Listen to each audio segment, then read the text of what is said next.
Está começando mais um Comentaristas de Portal, seu podcast sobre notícias com comentaristas de opinião extremamente duvidosa, com exceção da opinião dos nossos convidados. Nós estamos gravando esse programa no dia 20 de outubro, o meu nome é Adrian Lemos e juntamente comigo está ele, o menino loiro do zóio azul da cidade de Juiz de Fora, o menino graxinha, senhor Tiago Escudo de Carvalho. Salve, povo, vocês estão bom? E aproveitar, mandar coleguinha tomar no...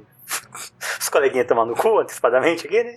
É isso aí. Então tá bom, é isso aí. O meu querido amigo Calvo, menino dos podcasts que já falou sobre aquela temática otaku, o menino que ficou feliz com certas brigas de podcaster, meu querido amigo Dalton Cabeça. Fala, galerinha. Se você é fã de One Piece e você gosta daquele cara, assim, eu não vou falar o nome daquele cara, foda-se, você é um otário. Mas falando de otário, hoje a gente vai falar sobre coisas importantes, mas eu veto o host. Isso aí. E diretamente de terras cariocas, aquela que é médica, que faz a nossa coluna Bem-Estar, senhora Natane. Olá, pessoal. Vou começar sem ofender ninguém pra quebrar essa corrente aí, hein? Vai aplaudir o sol, menino. Não tá tendo pôr do sol no Rio de Janeiro, tem estado dias nublados. E diretamente de terras semissulistas, a fotógrafa, mãe de duas, além de sitieira, senhora Josi Manrique. Olá, pessoal. A minha opinião é bem duvidosa, sim, também. Não é nada confiável, inclusive. Tudo bem? Boa noite pra vocês. Um prazer estar aqui. Obrigada pelo convite. E aí, meu povo? Bora atualizar? Bora. Bora. Bora!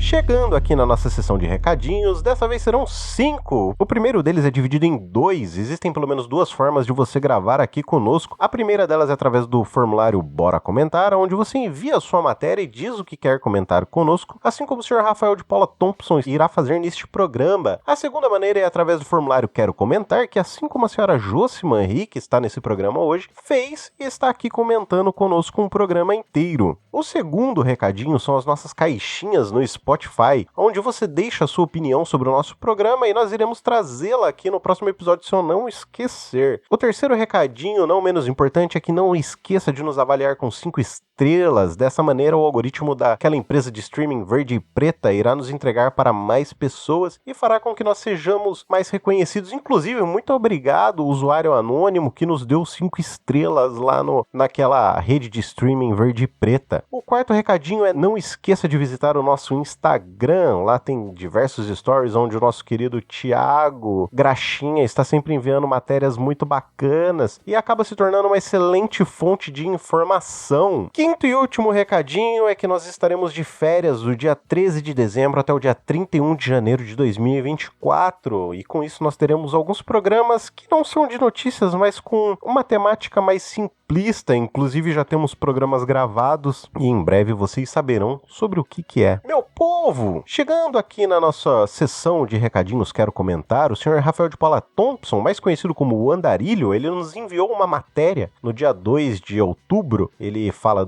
de Niterói, no Rio de Janeiro, e a matéria que ele envia é do Brasil 247, dizendo: pacto entre Globo e Lava Jato para descer a lenha em Lula foi apenas mais um entre os inúmeros golpes da empresa. A matéria ela é não assinada do dia 1º de outubro, e aí ele comenta o seguinte: não sei se vai ser ofensivo, mas a quantidade de...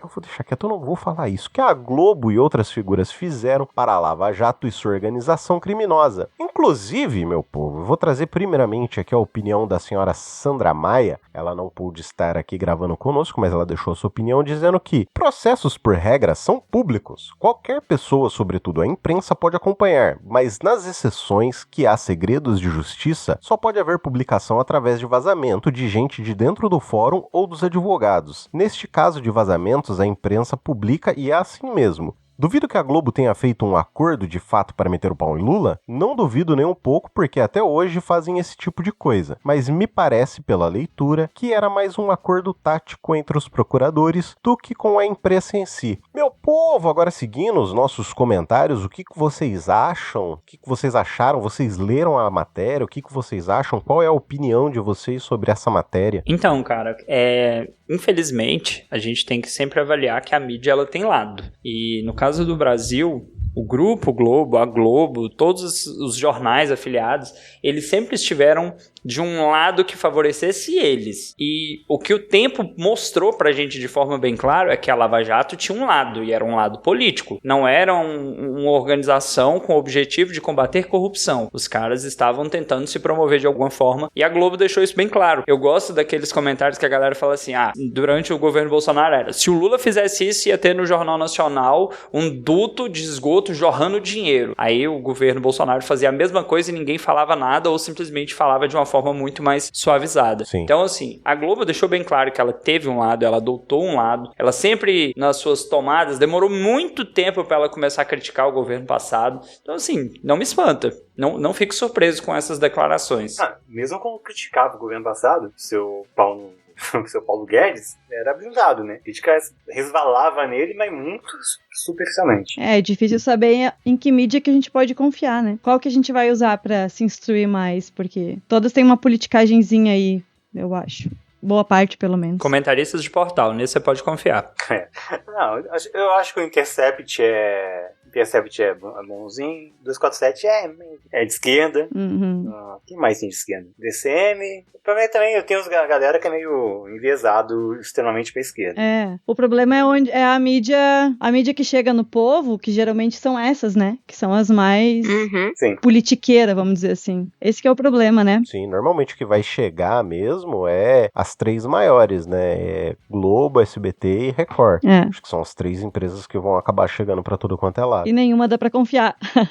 Sim, nós não iremos falar de certos realities que expulsaram certas participantes que eram de jornalismo, mas a gente viu por muito tempo essa jornalista mesmo ganhando destaque no jornal, de maneira ampla, né? Então, acho que esse é o ponto. A senhora Natane gostaria de comentar algo sobre essa matéria? Cara, eu acho que os nossos professores de história já falaram muito bem, a Sandra também já falou muito bem. E é isso, gente. É a mídia enviesada, especialmente o grupo sempre teve aí na política do lado que está ganhando. Então, assim, foi aliado de primeira hora desde a época da ditadura. Então, assim, a Globo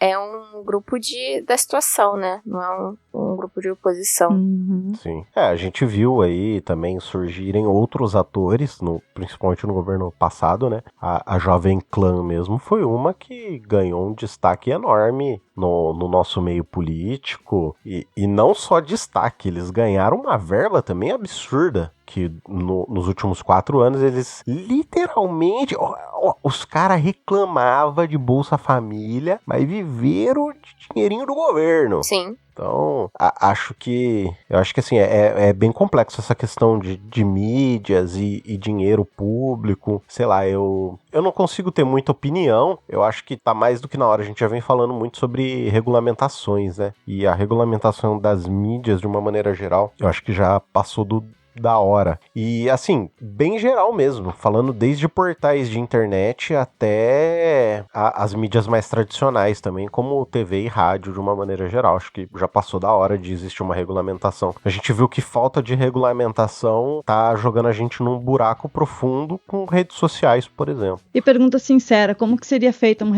regulamentação disso? Cara, isso é uma pergunta boa da qual eu não possuo a resposta.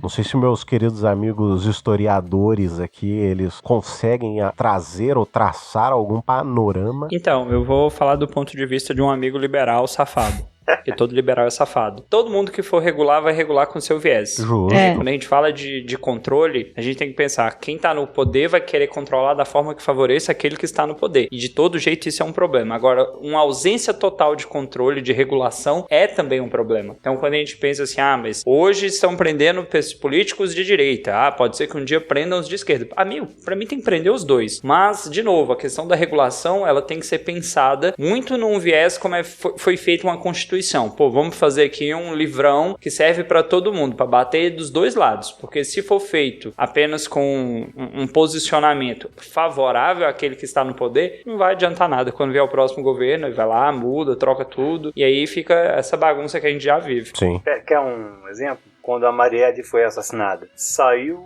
Teve uma, se não me engano, uma desembargadora, uma pessoa dessa do judiciário do Rio, que declarou que ela teria envolvimento com uma VP. Aí veio o MBL falando que desembargadora quebra...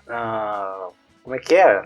Não é discurso. Quebra, sei lá, alguma coisa do pessoal como se fosse verdade. Uhum. Qual que é o problema? É esse jornalismo declaratório. A mulher falou isso, eu vou publicar. Não se averigua, não se responsabiliza. E quando se tem uma notícia falsa que gera prejuízo, você não tem a reparação, a resposta, ou a retificação, nunca tem o mesmo alcance da notícia falsa. Sim. Uhum. E enquanto se faz isso impunemente, aí tá o problema. Não é falar, não, você não pode falar de tal assunto. É você falou, demonstra. Ô, Thiago, pega o exemplo da guerra aí, tá? A guerra que não é guerra, genocídio. Conflito de antigo, Israel-Palestina, que do nada fala assim, 400 bebês foram decapitados. Sim. Tem foto? Não. Tem vídeo? Não. Mas o Biden falou que foi. Vamos divulgar pra geral.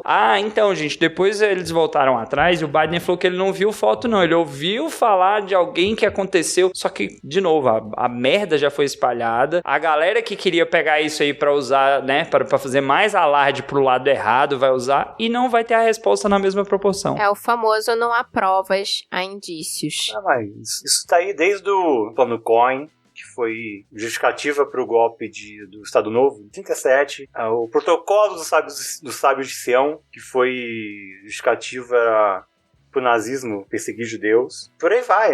Se cria a sociedade e se repercute. Acho que a questão é responsabilizar o veículo, o jornalista, na medida do prejuízo. Não é falar, você não pode falar, mas você falou, você averigou, você verificou. Sim. Você inventou deliberadamente uma mentira, publicou como se fosse verdade. Uhum. Ou é só a sua opinião também. Pode acontecer, como a gente faz aqui. Você pode ser o Estadão falando, é uma escolha muito difícil. Tá, é um editorial de merda, mas é um editorial claramente opinativo, né? Exatamente. E coisas que a gente vem vendo também, porque, por exemplo, vem se criando a narrativa de que o ataque ao Estado de Israel é um ataque sionista, entendeu? Tá sendo feito por conta de uma segregação com relação ao povo judeu e... Não, semitismo, quer dizer. É isso, antissemitismo, exatamente. Exato, antissemita. E, sei lá, cara, e assim, eu vou falar, no alto das minhas faculdades mentais falhas e na minha falta de estudo sobre o assunto mesmo, eu não sei se isso se encaixa. Não. Pelo menos, assim, pelo pouco que eu sei sobre a guerra e aí é foda. Eu tava ouvindo um programa de podcast hoje e a opinião foi interessante, acho que foi até o Foro de Teresina, que teve um cara da Palestina que ele tava falando que, assim, se você não entende bem o que tá acontecendo, é melhor você se isentar de opinião e só repudiar o que seja o humanitário, entendeu? As mortes, sejam ela por um lado ou pro outro, que sejam a morte de pessoas. Mas assim, pelo pouco que eu vi, pelo pouco que vocês comentaram, principalmente você, Thiago, e o Dalton, que sempre trazem bem esses contrapontos do que vem acontecendo na história, vocês como professores de história também, a coisa lá já é muito mais antiga, e é aquilo que eu comentei no episódio anterior também, tem toda a questão de ser uma guerra não só política, mas uma guerra religiosa também. Tem toda essa treta, porque os judeus foram para a terra prometida e assim por diante. Eu não vou entrar nesses meandros, mas assim, porra, cara, sei lá, velho. Essa questão de utilizar as ideologias a favor ou contra, ou tomar lados e partidos, eu não sei até onde isso vai ser benéfico para nós. Eu tô com receio, eu já falei isso em outros programas, de nós estarmos vivendo todo dia uma nova futebolização, entendeu? Ontem foi a futebolização da política brasileira, amanhã é a futebolização da guerra entre Israel e Palestina, até outro dia foi a futebolização Ucrânia versus a Rússia e assim por diante, entendeu? E aí cada dia a gente acha uma nova coisa pra torcer. Vamos dizer assim. E é o que eu conversei com o Dalton também no nosso grupo interno, e aí eu falei assim, cara, aonde começa toda a treta? E aí o Dalton falou assim, cara, se você for prestar atenção, todo o problema do mundo moderno que a gente tem hoje começou no imperialismo. Ele falou assim, não existe, e aí acho que o Dalton pode dizer melhor do que eu, não existe nenhuma guerra da atualidade que não tenha sido culpa do imperialismo. Tô certo ou tô errado? O senhor vai me deixar mentir sozinho, Sr. Dalton? Certíssimo. Não, nenhuma guerra nos últimos 200 anos. Não, se você pegar desde o período aí da Revolução Industrial, a expansão territorial, necessidade de mercado consumidor, matéria-prima, isso gerou as guerras, todas as guerras. Aí a gente fala, o primeiro culpado de tudo é a Inglaterra, porque começa lá, segundo é dos Estados Unidos. Aí você lembra que a Inglaterra foi quem colonizou a América e gerou os Estados Unidos, ou seja, é tudo culpa da Inglaterra. Mas os Estados Unidos fizeram questão de participar de todas as guerras possíveis do século XX. Todos os conflitos, eles tiveram uma participação, e é o capitalismo no seu auge. Então, esse conflito de Israel, ele é um conflito religioso, mas ele é também um conflito aí de interesses. Até a matéria que eu vou trazer no programa de hoje, ela vai falar isso. O interesse é muito forte. Então, quando a gente fala de viés, cara, quem vai estar divulgando o que está acontecendo nessa guerra vai ter um viés. Então, se você está pegando a informação pelo lado de Israel, eles vão falar, olha, esse hospital aí que bombardearam não foi a gente não. Pode ser que tenha sido o outro lado. É óbvio que eles não vão falar. Então, gente, a gente pegou um míssil, marcou um X aqui na tela, nesse lugar que tinha um hospital e jogamos. Aí que se o outro lado fala que, então, Israel jogou um míssil aqui nesse hospital, a galera fala, não, mas Israel são os mocinhos, é o povo de Deus, eles não vão fazer isso, eles não vão matar a população inteira de um pedaço de terra, que já é chamado de faixa de Gaza, é um pedaço de terra. Não vão tratorar tudo para tomar o território. Eles jamais fariam isso. A estimativa de vida da galera é 17 anos. Caralho. Eu li hoje, da data da gravação, 3.900 mortos, sendo que, 2.900 mortos, sendo que 1.500 é só criança. É só criança, quase metade. Se você for pegar do número total, feridos e mortos, é só criança. E aí, cara? E aí você fala, a mídia tá divulgando isso? Não, o Hamas atacou. Tá vendo que o Hamas atacou? E os outros ataques que tiveram ao longo dos últimos 50 anos por parte de Israel? Não, mas isso aí é mero detalhe. É isso aí, meu povo. Depois desses comentários, e aí? Bora comentar? Bora. Bora. Chegando aqui no nosso quadro principal, senhora Natane, traga-nos a sua primeira matéria. Então vamos começando já com a nossa sessão Bem-Estar. Quem tá ligado nas nossas redes sabe que eu tô devendo falar aí de um assunto que eu trouxe hoje pra cá. A matéria se chama Efeito Ozempic, leva empresas americanas a repensarem modelo de negócios. Entenda. É uma matéria do dia 8 de outubro de 2023, do Globo. Na verdade, é uma matéria da Bloomberg de New York. E, na verdade, é uma matéria gancho, né, sobre o que a gente vai falar. A matéria, ela fala sobre a economia, na verdade, e como o Walmart e mercados americanos estão se reinventando, vamos dizer assim, após o uso indiscriminado, vamos dizer, dos análogos de GLP-1, como o Ozempic, a semaglutida, que inibem o apetite. Então, as pessoas têm gastado menos com guloseimas, né, não vou nem dizer que é com comida, mas com as guloseimas mesmo, os biscoitos, os bilisquetes que a gente costuma a comer entre refeições, que é o carro-chefe de grandes redes de varejo como o Walmart. Então, assim, o que eu tava devendo, a gente já tinha falado sobre isso nos stories, já tinha trazido uma matéria sobre o Ozempic e o uso para tratamento de obesidade, na verdade. Então, o Ozempic, ele é um remédio, né, injetável, uma vez por semana, uma medicação de depósito, que é o análogo de uma substância chamada GLP-1, que é secretada lá no intestino e provoca alguns efeitos. Essa é uma medicação que é para diabetes, né? Principalmente porque ela melhora a absorção da insulina, ela aumenta a secreção da insulina também, ela diminui o efeito do hormônio antagonista, né, que faz o oposto da insulina, que é o glucagon, que seria de aumentar a glicose, a glicemia, mas como efeito colateral tem a inibição do apetite, né, o retardo do esvaziamento gástrico, ou seja, a comida parece que fica mais tempo no estômago, dá uma sensação de saciedade por mais tempo, e com isso ela tem sido usada, além de ter metabolismo também na gordura periférica, né, além de ter ação na gordura periférica, ela tem sido usada também para tratamento de obesidade. E aí fica o questionamento, né? Porque o tratamento para obesidade até pouco tempo atrás era off-label, ou seja, não estava na bula. Hoje em dia já tem uma medicação que é igual, que é o Wegovy. Já é autorizada pela Anvisa para ser usada para obesidade. Então isso deixa de ser uma terapia off-label, né? E saiu também esses dias um estudo tem um estudo logo no início, né, do uso do Ozempic. O Ozempic em relação ao placebo na redução de gordura, e já deu para ver assim que em pouco tempo, em 20 dias, em relação ao placebo, que seria só a mudança do estilo de vida, a pessoa já tem 7% a mais de perda de gordura. Eles fizeram uma continuação desse estudo a longo prazo, e em relação a mudança do estilo de vida, 21% a mais de perda de peso em relação à mudança do estilo de vida. Então, assim, é uma medicação extremamente eficaz para a obesidade. A gente sabe que a obesidade é endêmica no nosso país atualmente. De forma nenhuma tô aqui falando de gordofobia, mas é uma coisa que traz...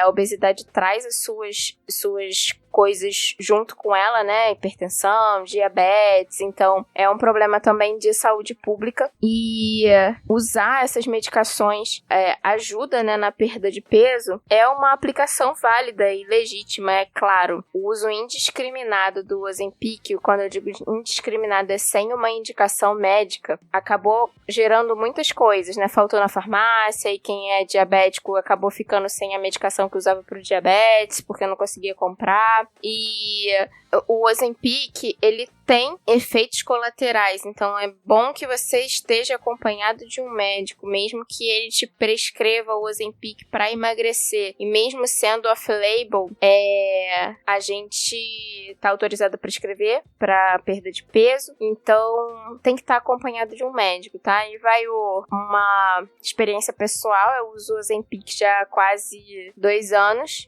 Eu sou diabética tipo 2, desde os meus 25 anos. E foi a medicação que controlou a minha glicemia. Veio junto com a perda de peso. Eu perdi aí uns 10 quilos desde que eu comecei a usar. Tive os efeitos colaterais, enjoo, vômito, isso tudo com o tempo foi melhorando. E estava sempre acompanhada da minha endocrinologista. Os médicos também precisam de médicos. Não fui eu que me receitei, não me autoprescrevi o Ozempic. Mas enfim, veio associado à perda de peso e veio associado ao melhor controle glicêmico. Assim, a gente já percebe no meu padrão de doença que eu fico melhor controlada estando dentro de um peso-alvo. Ele me ajudou a atingir esse peso-alvo, principalmente num período de pandemia em que a gente estava muito restrito, trabalhando muito, sem comer direito, sem dormir direito, sem praticar exercício físico. Hoje em dia já voltei a me alimentar melhor e a praticar o exercício físico, que são essenciais no tratamento e na prevenção das doenças, tá? Então,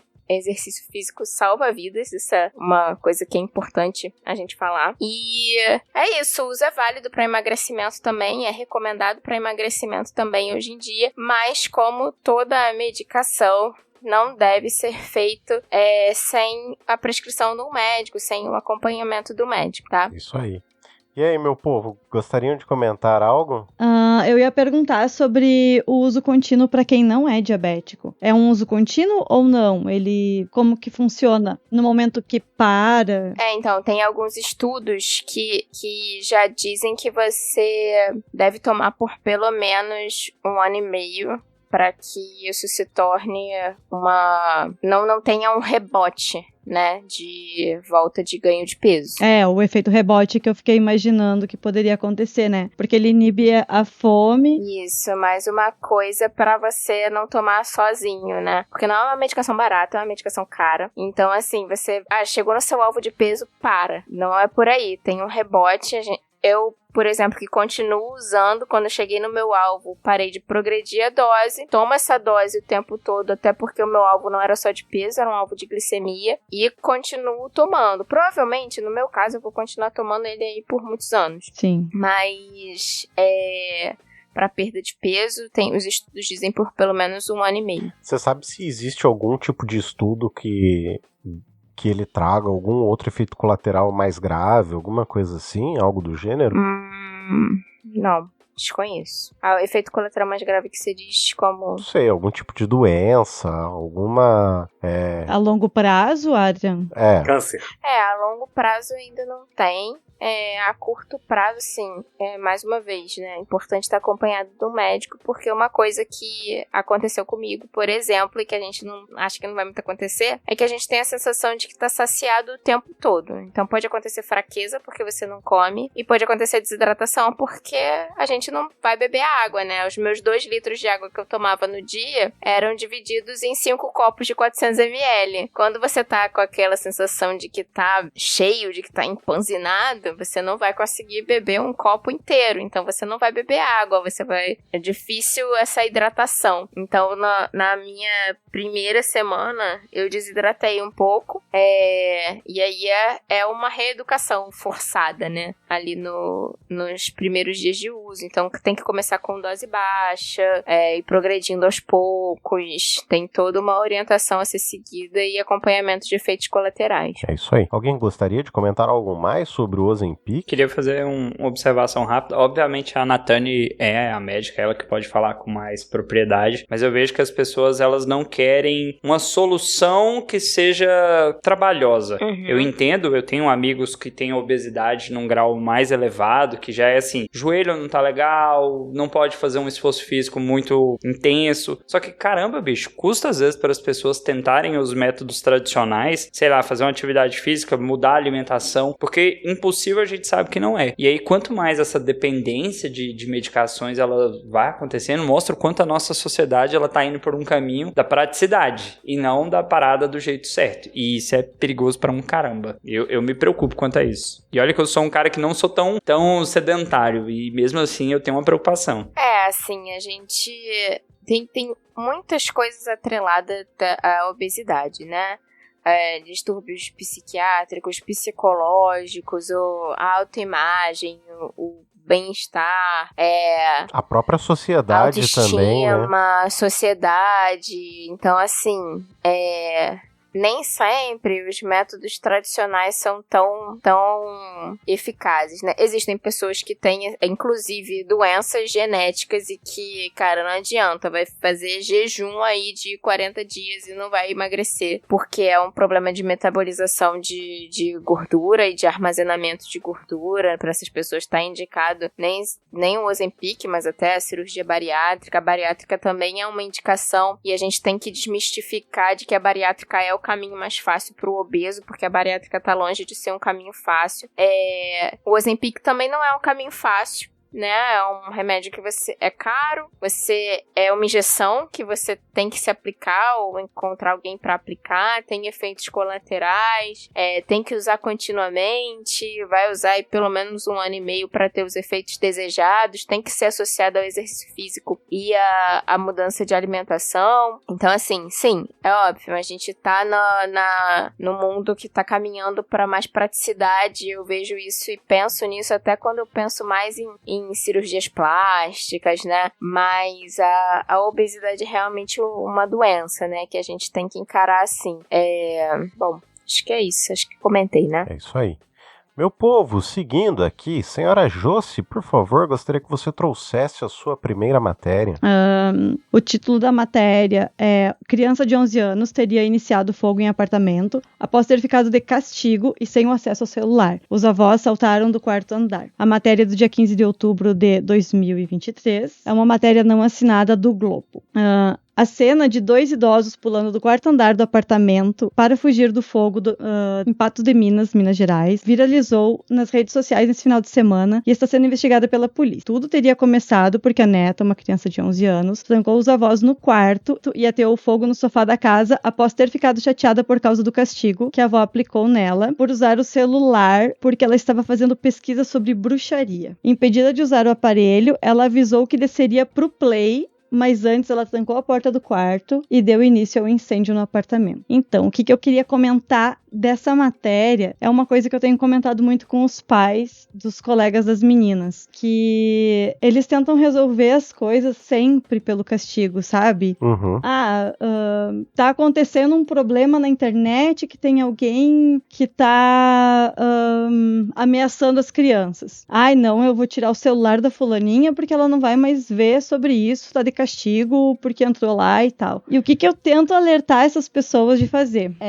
Pra quem não sabe, eu também sou formada em pedagogia, então eu tenho um pouquinho desse embasamento aí, que é trazer para essas crianças a informação real, verdadeira, tipo, tem esse risco aqui, as crianças não confiam nos pais, eles têm medo, tipo, castigo não vai educar a criança. O castigo vai fazer com que eles tenham medo dos pais e não confiem mais em contar o que tá acontecendo e tal. E essa é uma preocupação que eu tenho nesse mundo, sabe? Sim. Porque antes as crianças aprendiam a mentir e tal, mas eram coisas menores. Agora as coisas começam a ficar um pouco maiores, parece. Ou não sei se cada pai acha que o problema é maior quando é com o seu filho, né? Mas eu acho muito preocupante quando tudo é resolvido por base de castigo ou violência física mesmo. Depois eu fiquei sabendo que essa criança tinha problema de humor, né?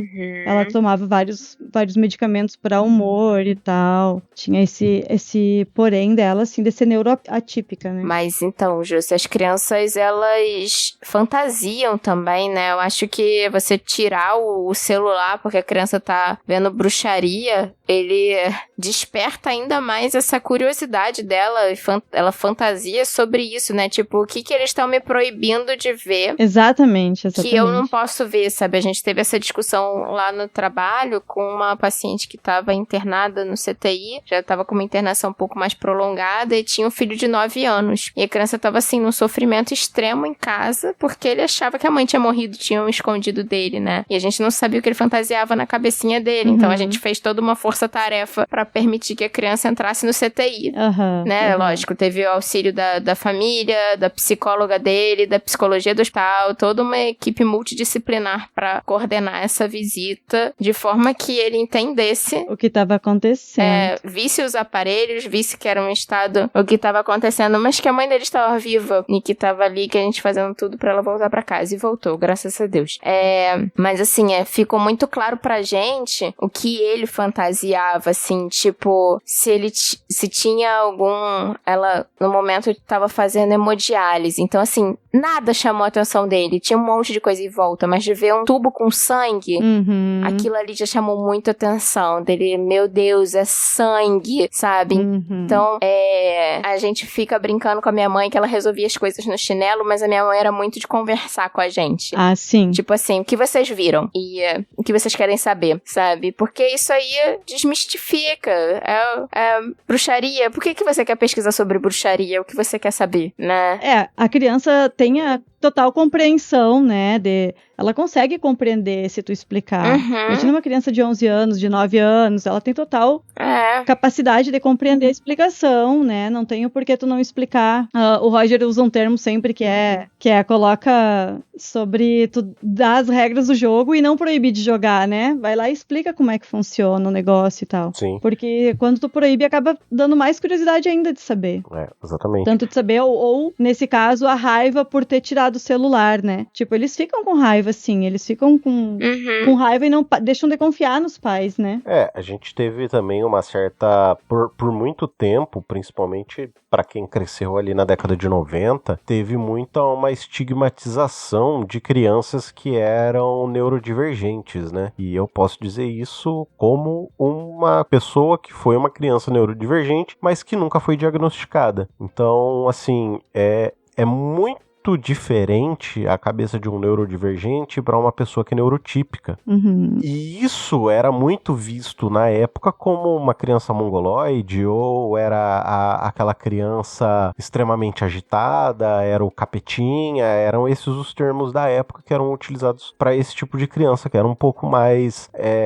que tinham não só o déficit de atenção, mas também uma hiperatividade geral. E ainda hoje hoje, certos núcleos, certas coisas que são faladas eu vejo como tabus. E eu sempre venho pensando nisso porque, querendo ou não, meu enteado deixou uma pequena e é uma criança que vai conviver muito. Eu tenho ela como minha neta. Então, assim, eu sempre tô pensando hoje, como será que eu vou falar com ela daqui 10 anos? Por exemplo. Então, quando ela tiver 9, quando ela tiver 10 anos, como que eu vou conversar com ela sobre essas questões do mundo? E aí eu sempre me pego pensando em certos tabus que são para crianças, como, por exemplo, educação sexual, e eu acho que educação sexual deveria ser, sim, dado em escola, com toda uma pedagogia necessária para a criança entender, e eu vejo que certos grupos utilizam, porque assim, quando você fala em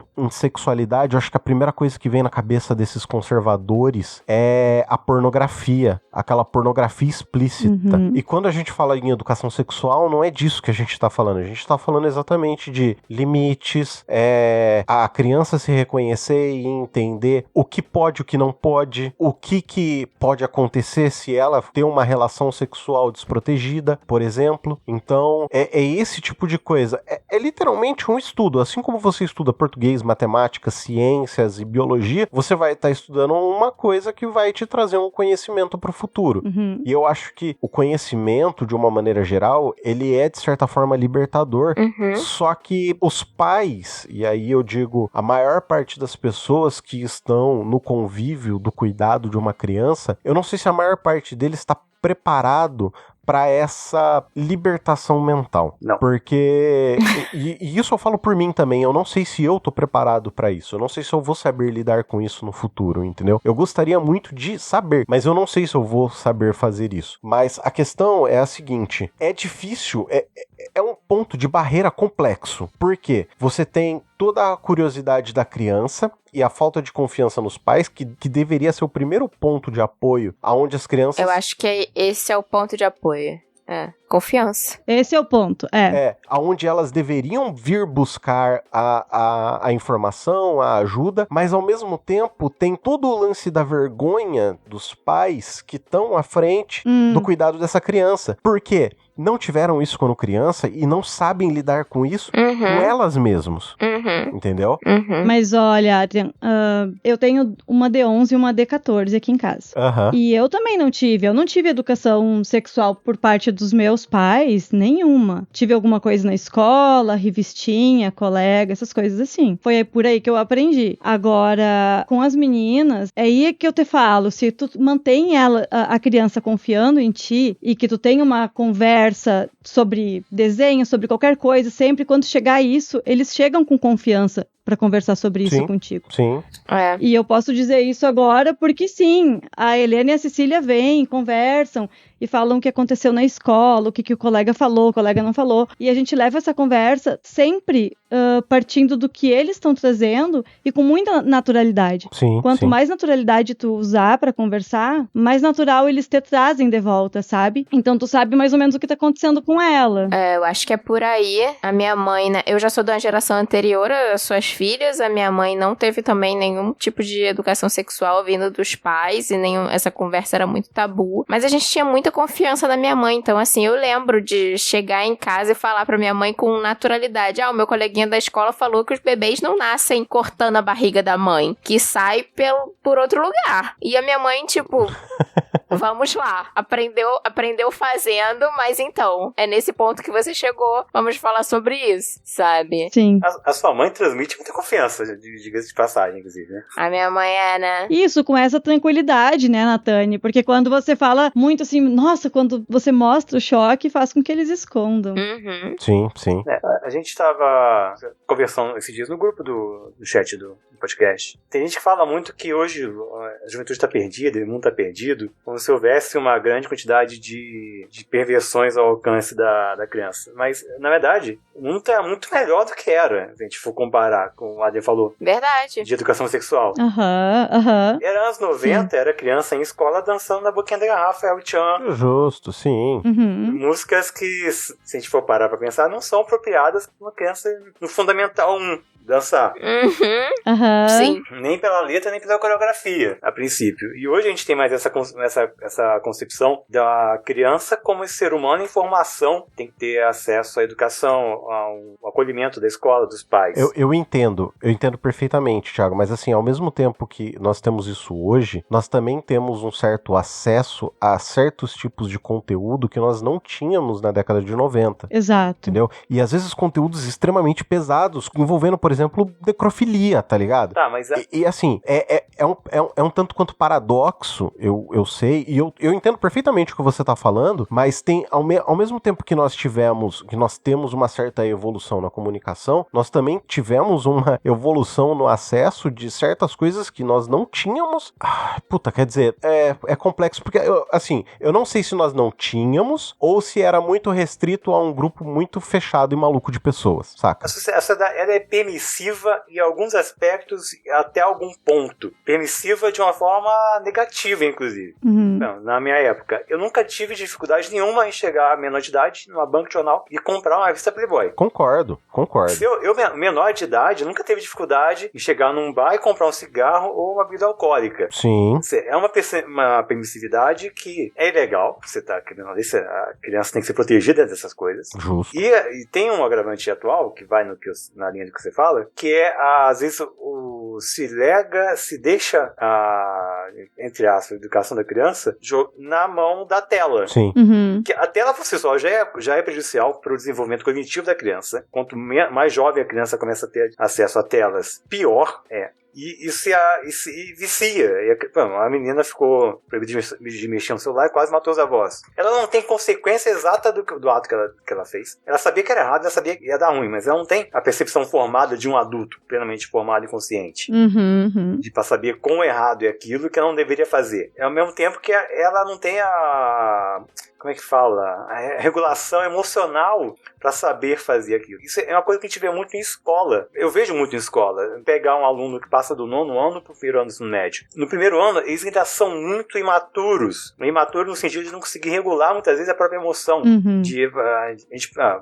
Normalmente o aluno é ok. Aí chega aquele dia que você fala, professor, posso sair mais cedo? Eu falo, agora não.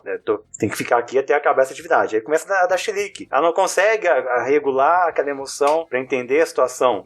E muito adulto também não consegue. Se a gente não teve essa educação anteriormente, hoje em dia dá para chegar a tentar melhorar, desde que se tenha, inclusive, a intenção de melhorar, que também não é fácil. Tem um caso, tem um tio do meu cunhado, a Nathalie conhece, todos envolvidos na história. Tem um filhinho, um menininho, tem tempo que eu não vejo ele tá gigante, mas ele era pequenininho, e na época de Cosme e Damião, a família evangélica, ele viu os amiguinhos pegando e não podia. E quando pegava, a mãe tomava e jogava fora.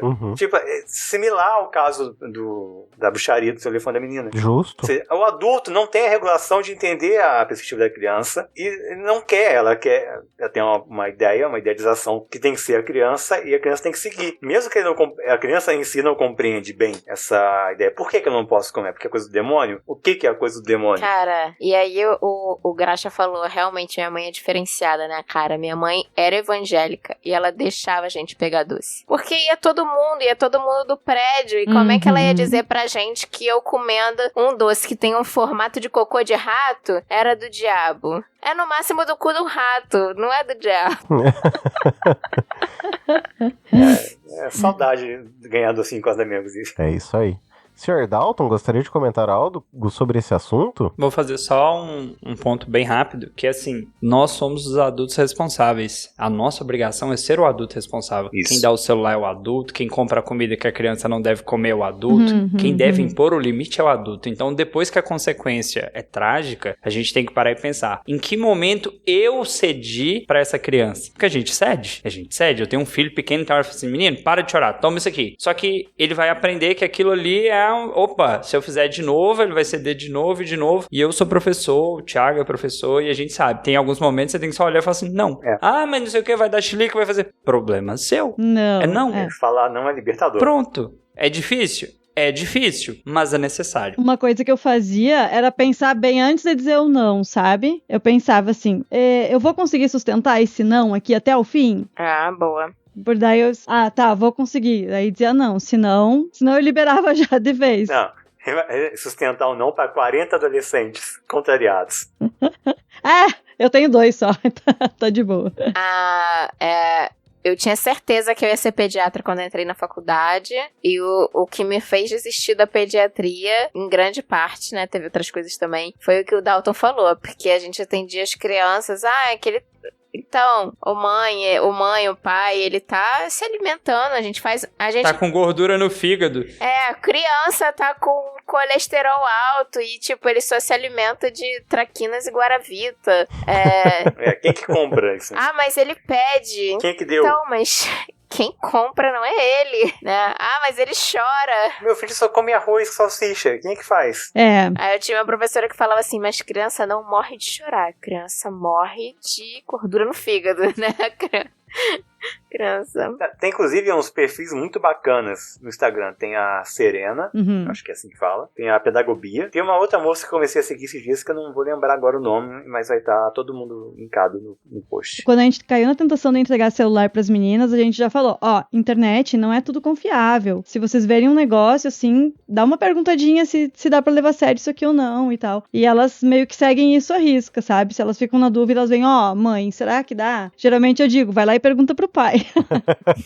O pai é mais esperto. É isso aí. Seguindo aqui, meu povo, senhor Dalton Cabeça, traga-nos a sua matéria.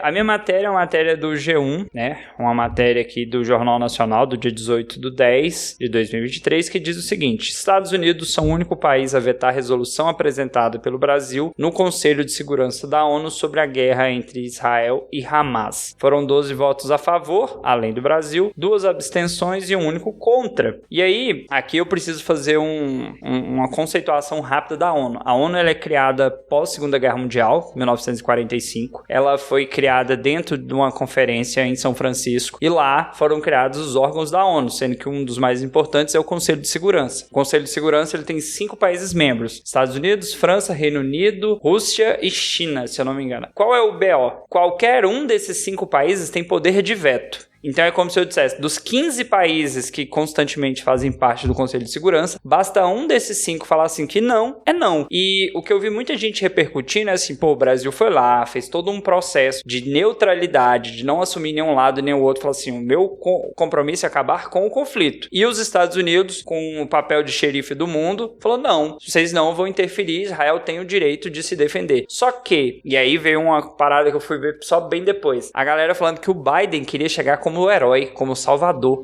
E o Lula meio que atravessou nessa ideia dele ao tentar propor paz. Olha que legal. Ao invés de doar mísseis, que os Estados Unidos mandaram aí, mais de 2.000 mísseis para Israel, o Lula fala, então, eu não vou dar arma nem para Ucrânia, nem para Israel, nem para Palestina. O que eu tenho de propor aqui para vocês é paz. E os Estados Unidos fez esse papelão e na data da gravação, mais de 50 países estão tentando forçar uma reunião com a ONU, uma reunião de emergência, contra esse veto dos Estados Unidos. Bom, eu vou falar rapidinho sobre isso e já deixar minha opinião, assim, eu acho justíssimo que todos esses países realmente pressionem os Estados Unidos, porque o momento geopolítico mudou, ponto. Após a Segunda Guerra Mundial, realmente os Estados Unidos era a superpotência que era, tanto que ela ditava e depois ainda fez toda aquela pataquada junto com a União Soviética e aquela Guerra Fria e toda a treta contra o comunismo, bibibi, bobobó, depois do 11 de setembro fizeram aquela pataquada lá no Oriente Médio de uma maneira geral, invadiram o Irã, tacaram fogo em tudo, nunca acharam nada do que eles alegaram que, inclusive...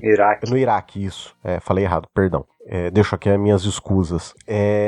Depois que eles fizeram tudo aquilo, inclusive em 2012, se eu não me engano, acho que foi o secretário, ele acabou falando que ele vai morrer e vai levar pro caixão de que ele tinha as informações falsas. Tipo, assim, pra mim é muito uma desculpa pra querer se isentar de todo o problema e a quantidade de sangue que tá escorrendo pela mão dessa pessoa com o passar do tempo. Então, acho que é mais do que necessário que Estados Unidos entenda que por mais que a moeda deles seja a mais utilizada para comércio exterior, eles não são os donos do mundo.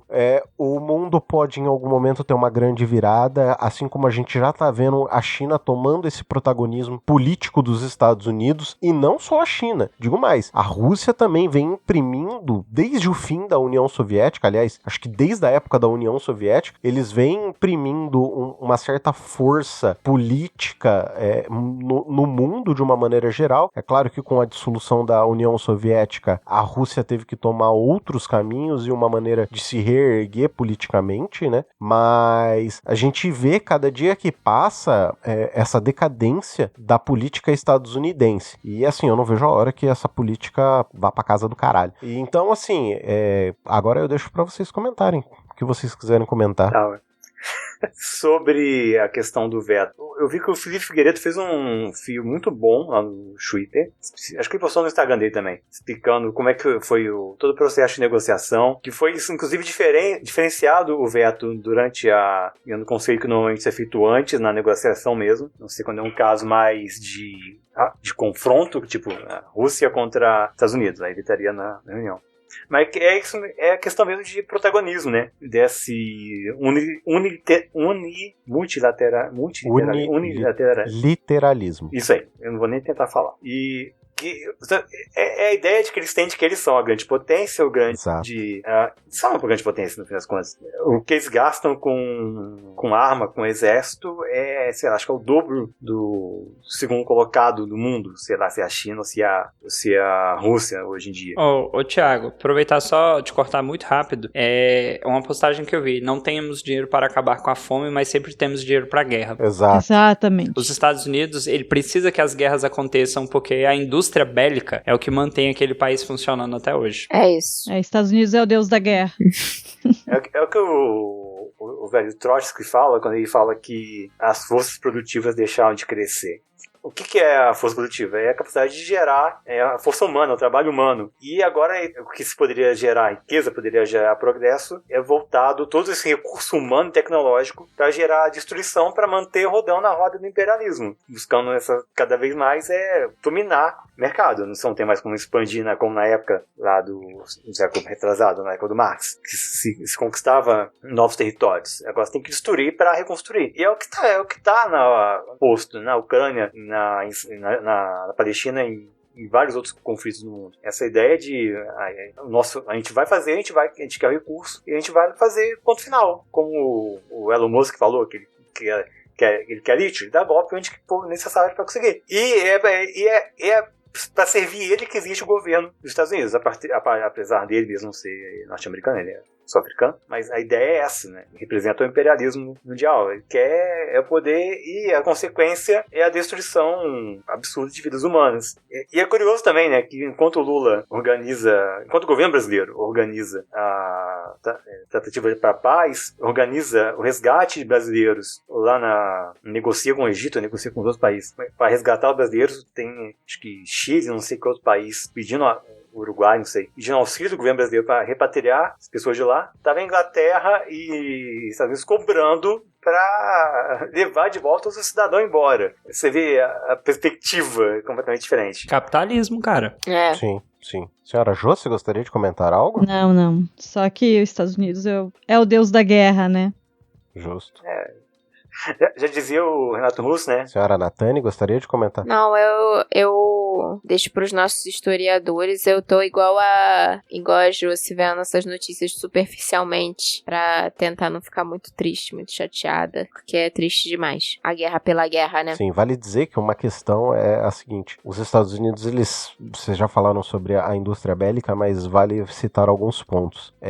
Durante a Segunda Guerra Mundial, os Estados Unidos foi o único país que tratou com força extremamente desproporcional na guerra e foi um dos poucos países que mal teve impacto dos seus territórios. Então, eles sofreram um ataque ali de meia dúzia de avião com um grupo suicida e foram lá e dizimaram quase 2 cidades inteiras com bombas de destruição em massa, e aí aqui a gente tem que dizer que são bombas radioativas que trouxeram um grande estigma para a própria população e raiva para a própria população japonesa, de uma maneira geral. Se eu não me engano, eu vi em algum programa, acho que foi no História FM do Iclis, que o povo japonês, principalmente quem são das regiões ali onde foram atacadas pelas bombas atômicas, que eles têm um grande ressentimento quanto ao que aconteceu na Segunda Guerra Mundial, mas enfim, não é esse o ponto.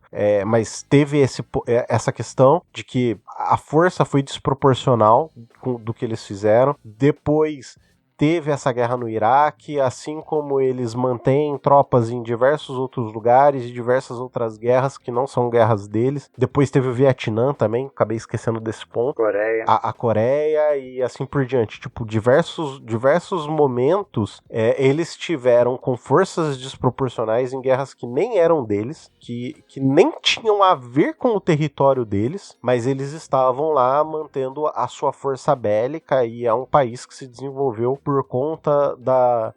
acho que assim, tudo nos Estados Unidos, primeiro o que vamos fazer militarmente com isso? Não serve mais militarmente, então vamos entregar para a população. Foi assim com a internet, foi assim com outros tipos de comunicação, foi assim com criptografias e assim por diante. Acho que isso é um ponto que a gente tem que levantar e sempre comentar, de que, principalmente, eu falo por mim, porque eu cresci vendo a cultura americana na minha televisão. Então, por muito tempo eu comprei esse discurso de que, caralho, os Estados Unidos é maravilhoso, e hoje, vendo diversos outros pontos de vista sobre o mesmo assunto, eu vejo que, tipo, não. Na verdade, os Estados Unidos é um grande problema pro mundo moderno que a gente tem hoje. E talvez eu digo mais, a raça humana tem grande chance de ser extinta justamente por causa do povo americano. Então, são coisas assim que eu gostaria de falar, não vou entrar muito em detalhes. Se o pessoal que ouve quiser que a gente entre mais em detalhes, eu posso fazer um programa inteiro só sobre isso, pra gente entrar em detalhe. Manda o Pix. Já falamos sobre isso algumas vezes, na verdade, também. Já, mas assim, a gente nunca se aprofunda. A gente sempre vai no ponto de comentarista de portal mesmo. Mas se as pessoas quiserem ouvir sobre isso de uma perspectiva mais profunda, a gente pode, de repente, traçar uma linha do tempo e aí fazer um programa mais... Se vocês quiserem, deixem nos comentários. O Thiago e o Dalton estão à disposição. É isso aí. Meu povo, seguindo aqui pro final desse programa lindo, maravilhoso, eu gostaria de primeiramente falar das nossas redes sociais e, antes disso, falar daquele meio de comunicação extremamente arcaico chamado e-mail, que você encaminha para comentaristas@gmail.com. Nós também estamos no Instagram e no Twitter como @comentapod, também estamos lá no Blue Sky como @comentapod. Eu não estou em mais nenhuma rede social, mas se as pessoas quiserem entrar em contato comigo, aonde elas te encontram, senhor Thiago? Vocês me encontram no Twitter, Instagram, Threads, Blue Sky, TikTok e Twitch. Nossa senhora, 7. Como @Tistoriano, Tistoriano com TH de Thiago, Tistoriano de História, vocês já sabem. E mandem vídeos pro Adrian postar no nosso Instagram. E eu também posto de vez em quando. Temos também o nosso querido Roger Manrique, tanto no Twitter quanto no TikTok, como roger.manrique. Temos também a nossa querida Sandra Maia no Twitter, como Sandra Maia com Y e H no final. E se as pessoas quiserem te encontrar, senhora Natânia, onde elas te encontram? No Arpoador, sexta-feira, na hora do pôr do sol. Claudiano do Sol. Mas não tá tendo pôr do sol, porque está nublado há muitos dias. Cacique Cobra Coral, faça alguma coisa. Meu Deus. E nas redes sociais, Nani Félix no Instagram, Nani Félix no Twitter. É isso aí. E senhor Dalton Cabeça, aonde as pessoas te encontram? Então, galerinha, procura lá Twitter, Instagram, Dalton Cabeça, lembrando que é KBSA. E se você quiser um podcast de história diferenciado, temos poucos episódios, porque custa caro lançar episódios, procure De Cabeça na História, nos melhores agregadores e no Spotify. Nos melhores e nos piores. Spotify, gostei. É isso aí. E seguindo aqui, meu povo, gostaria de agradecer primeiramente a senhora Josi por gravar este programa aqui conosco, por ser a nossa amiga ouvinte, está sempre nos encaminhando matérias também para colocar no Instagram. Então agora a senhora Josi Manrique, fica à vontade para dar suas redes sociais, se as pessoas quiserem te encontrar, te mandar mensagens, agora fique à vontade. Este episódio é todo seu, o microfone é todo seu, fique mais do que à vontade. Eu que agradeço a oportunidade de estar aqui, tava nervosa, ansiosa antes, com medo de falar besteira aqui. Falar besteira nesse podcast é segunda-feira, que... É a regra, inclusive. O pré-requisito é esse.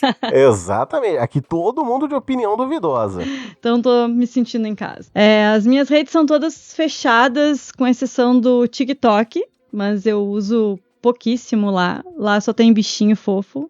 Mas eu sou @Josimanrique em todas elas, se quiserem me procurar, daí de repente eu libero ou não. Justo. Dependendo da cara do cliente. Mas você também é fotógrafo, então se você quiser fazer jabá dos seus trabalhos, fique à vontade. Ah, sim. Sim. O meu Instagram de trabalho é @baunilhafotografia. Esse é o de trabalho e só esse é aberto. Josi, desculpa qualquer coisa. Os meninos são homens, então Justo. é isso. E eu sou desbocada porque eu sou carioca, então é isso também. Desculpa e obrigada. Não, eu sou desbocada também. Eu também sou desbocada, mas mais em casa aqui. Obrigada pela sua participação. Obrigada por estar aqui com a gente. Eu que agradeço. Falar que você e o Roger acho que são o casal mais fotogênico, top e mais bonitão que eu conheço, tá, meu Deus? Vocês são muito... tem muita presença, eu acho incrível. Eu não ia falar do Roger, não, mas eu ia dizer que a Josi é linda. Vocês dois juntos é uma coisa assim... Ai, obrigada, gente. maravilhosa de ver, adoro. Obrigada. Mas o Thiago também, acho muito fofinho as fotos do Thiago. Esses dias eu comentei pra ele que é um casal muito fofinho. Ai, Que graxinha. eles são meus mozinhos. Não são? São sim. Mérito pra Tereza, que eu vou fazer. É isso aí. Meu povo, queria agradecer a senhora Josi por gravar aqui conosco. Gostaria de dizer que ela fique mais do que à vontade para retornar mais vezes. É só dizer, quero gravar na semana que vem. A gente dá um jeito de te colocar na gravação. Então fique mais do que à vontade. Depois desse programa gravado, a gente fica por aqui. Aquele grandíssimo abraço. Até o próximo programa. Tchau, tchau. Obrigada, galera. Tchau, galera. Tchau, tchau. Tchau, vida longa e próxima. Tchau, tchau.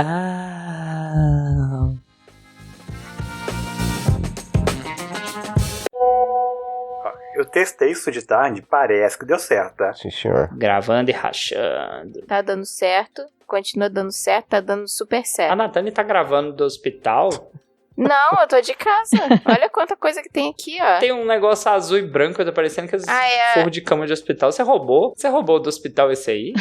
Garoto, não fala isso não, que isso lá na clínica Moretti dá processo... Ah, desculpa. disciplinar. A pessoa saindo com uns casacos mais grossos, né? Tá saindo com pijama do hospital, né? Eu peço roupa de cama lá e eles falam, vai pra onde? Pra quê? Pra quê? Relaxa que o Adriano não vai jogar essa lá, não. Vambora, gente. Vambora. E está começando mais um Comentaristas de Portal. Não o seu contou. podcast. Não contou. O que não contou? Não sincronizou, bebê. 1, 2, 3, 4. Ah, é verdade. Porra, bebê. Olha, é verdade, gente. Eu esqueci. Então vamos lá. 20 anos de curso? 20 anos de curso, eu tô esquecendo como é que faz podcast. Fala PlayStation, Thiago, que ele fica puto. Fala PlayStation, fala 4 não.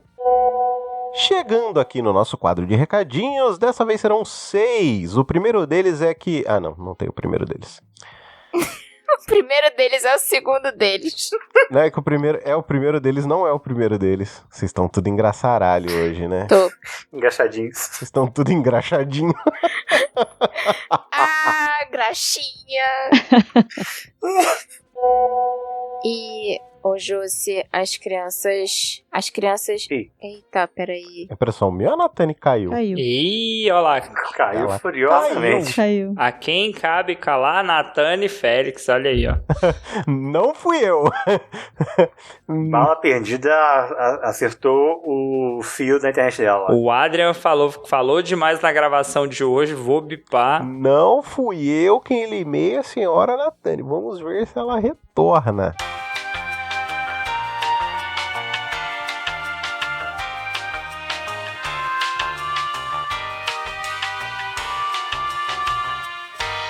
Deve ter acabado a bateria do notebook dela, velho. Quer apostar quanto? É uma possibilidade. Gente, que loucura. Desliguei a câmera. Não sei o que aconteceu, não. Tô me ouvindo?